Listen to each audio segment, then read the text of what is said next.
it done and be ready to vote. On the news this hour, unspecified number of students abducted in Niger State as government blames school for abduction. Niger Police Command says plans underway to rescue kidnapped students. Abductors of Kwara worshippers demand billions as President Tinubu orders the defense minister to relocate to Kebbi State. U.S. Congress is divided over claims that Nigeria's insecurity is Christian persecution.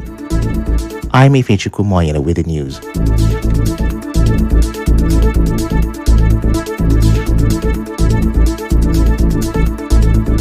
The news this hour will start with yet another tragic abduction of students. This time, an unspecified number of students have been abducted in Niger State.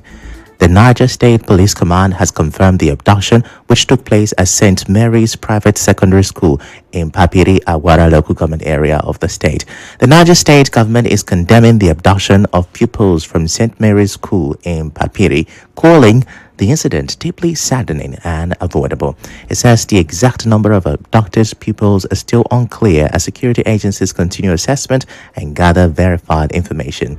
According to the government, the school violated a directive to shut down boarding activities in the area after intelligence reports warned of rising security threat. Security agencies have now launched full search and rescue operations, while the government says it remains in constant communication with them. Residents and school owners are being urged to stay calm following security advisories and support effort to secure the safe return of the pupils. Meanwhile, the police command in Niger State says a tactical team is now on the ground to rescue the students abducted from St. Mary's Private Secondary School in Papiri, Agwara local government area. Police spokesperson Wasiu Abiodu says armed bandits attacked the school hostel around 2 a.m. today and took the students away. It says police tactical unit, the military, and other security agencies are already combing the surrounding forest to find them. The Commissioner of Police, Adamu Eleman, is given the assurance that everything is being done to bring the students back safely. The police also say the school may face sanctions for allegedly ignoring a state government order to shut down schools in that area because of the rising insecurity. From Niger State, let's go to neighboring Kwara. The bandits who abducted worshippers from Christ Apostolic Church in Eruku, Kwara State are reportedly demanding more than 3 billion naira in total for their release. With over 30 victims, families say the kidnappers are asking for 100 million naira per person and have been contacting them using the victims' phones. Community leaders and the church are calling for urgent government intervention, while soldiers and police have been deployed. However, the police say they have not received any official report about the ransom. Meanwhile, the Christian Association of Nigeria is condemning the attack on defenseless worshippers and is calling for swift action and a transparent investigation. Residents and vigilantes are also criticizing the local council for alleged neglect, but the council insists it has mobilized security personnel and taking follow-up measures. We're not done with kidnap-related stories. This time, let's tell you that President Bola Tinubu has ordered the Minister of State for Defense, Bello Matawalle, to move immediately to Kebbi State after 25 schoolgirls were kidnapped. The girls were taken early Monday from Government Girls Comprehensive Senior Secondary School in Maga, Dago Wasagu local government area. The vice principal was killed and a security guard wounded. The president wants Matawalle to oversee operations to rescue the girls. The minister is expected in Berenin Kebbi today, Friday. Tinubu has also postponed his trips to South Africa and Angola as he awaits more security updates. Meanwhile, the PDP is criticizing the president's cancellation of those foreign trips. The party says it looks like a symbolic gesture rather than a genuine response to the crisis. In a statement, PDP National Publicity Secretary Ini Ememobong warns Nigerians not to see the schedule change as real concern. In the meantime, the U.S. House Subcommittee on Africa held a public hearing on the redesignation of Nigeria as a country of particular concern.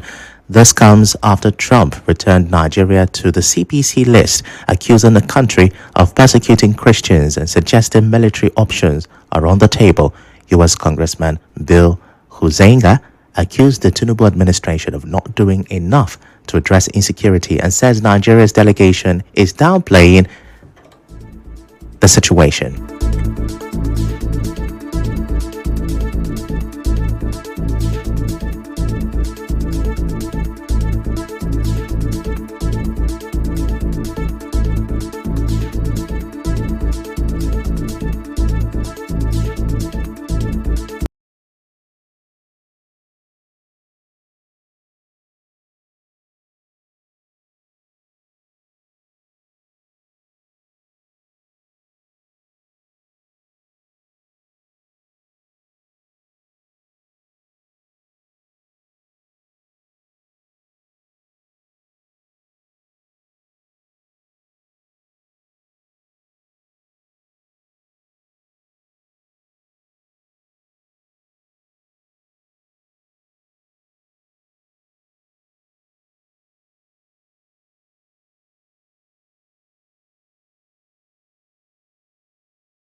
Congresswoman Sarah Jacobs disagrees.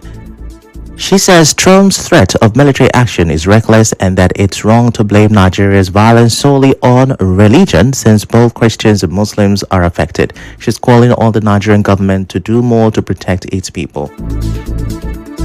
Real drivers of violence and makes it harder to implement effective solutions. And it can fuel violence against the very groups the Trump administration claims it wants to protect. That's why I'm alarmed by President Trump's rhetoric about this violence and threats to go into Nigeria, guns a-blazing, and to wipe out terrorists. We are already receiving reports of increased tensions between Christian and Muslim populations following this rhetoric. President Trump's threat is reckless, and any unilateral military action in Nigeria would be illegal.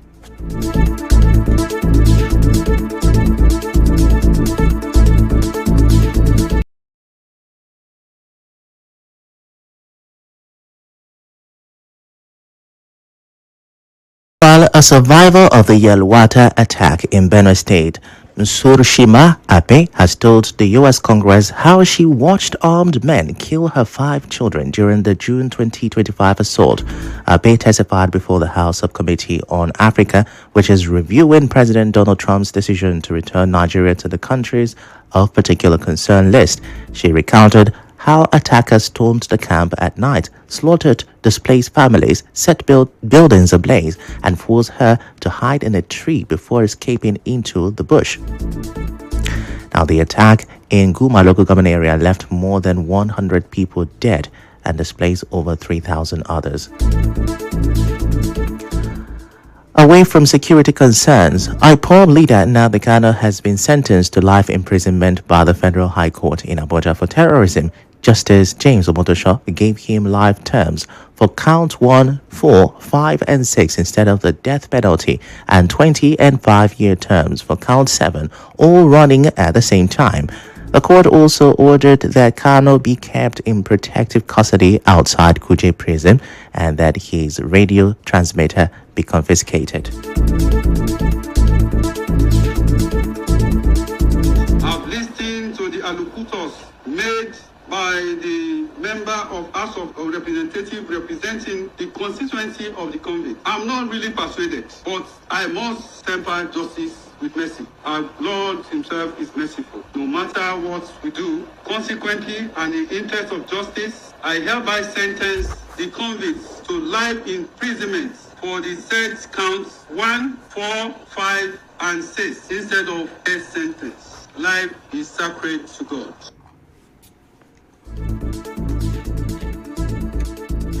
Before the judgment, Kanu argued that the case shouldn't continue because he hadn't filed his final written address. He accused the judge of bias and not understanding the law.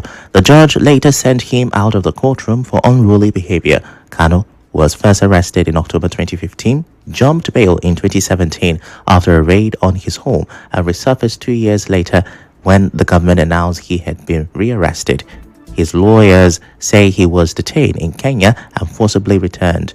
In 2022, an appeal court ordered his charges to be dropped, but the Supreme Court reversed that decision the following year. Reacting to the judgment, Kano's special counsel Aloy Ejimako says he will appeal the life sentence and describes the ruling as unacceptable. But the federal government's lawyer Adeboyega Awomolo welcomed the sentence, saying it shows no one is above the law and that Nigeria is bigger than any individual. Still on Kano's conviction, activist and lawyer Chetan Wala says the outcome might have been different if Kano had presented a defense.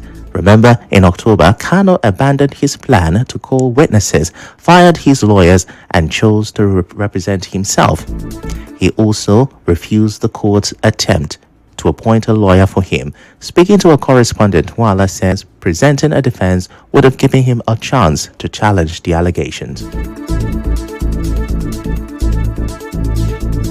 Because who would have heard from him, would have heard his own position and how he is debunking each and every testimony that was given. And in criminal matters of this magnitude, when you don't put in a defense and serious allegations are levied against you with evidence being presented before the court will rely on what it has to do judgments. The court cannot go and look for defense for you. And we have seen the end today, which is an unfortunate situation.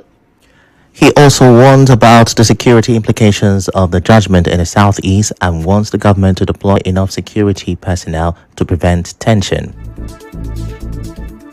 The Nigerian security outfit must, as a matter of urgency, before security presence across the southeast, because we also know that there are certain mercenaries who would want to rely on these judgments to cause chaos within the south and have further loss of life. I think we have come to the end of this whole journey, and we now have a direction. So let's watch and see what happens in the coming days. Nnamdi Kanu is going to appeal the said judgment. He has about 2 rights of appeal, the Court of Appeal and as well the Supreme Court.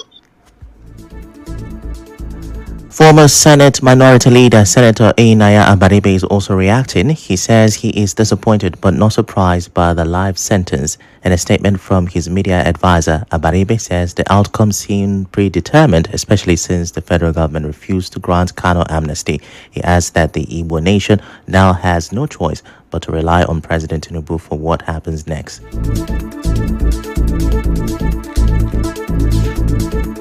Still to come, Governor Fubara is calling for better cooperation among leaders and groups in the South.